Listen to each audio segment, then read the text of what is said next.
Hello, iLearners. If you are watching this video, you are interested in learning more about the independent learning indicator of time management, or in other words, how you plan ahead and budget your time.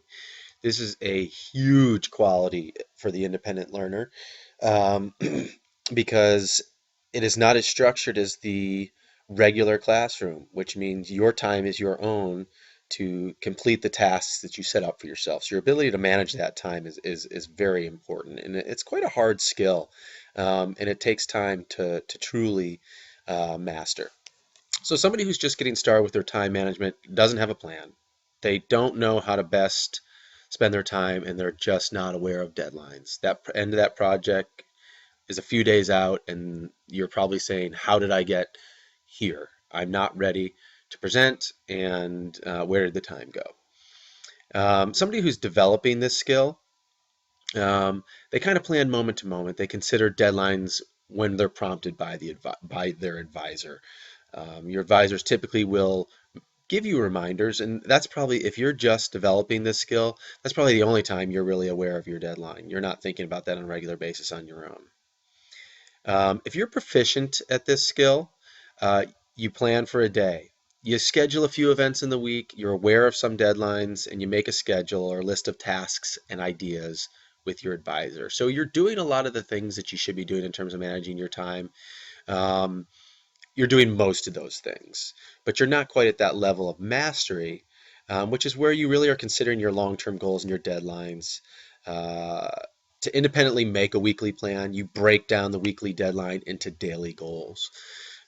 So you are looking at your schedule or your time on a longer term level and a shorter term level.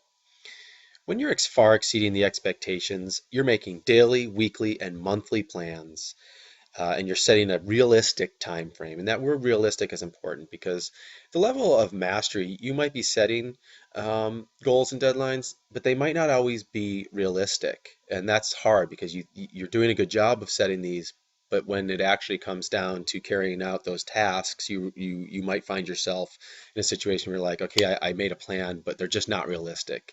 And that can cause stress, anxiety, and it can cause you to fall through on your obligations.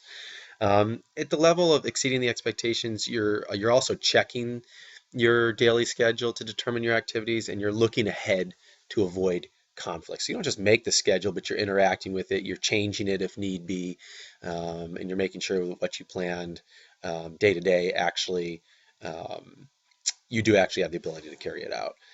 When I think of time management, I think of a quote by Rabbi Menachem Mendel Schneerson, and he said, the time the this is the key to time management, to see the value of every moment. And I love this quote because your time is valuable, and if you waste that time, you've wasted a valuable moment. And if you start to respect your time as something to not be wasted, you will start to see the value of wise time management. And those kids who are managing their time well, those adults who are managing their time well in the real world, are meeting with success because they see their time as valuable.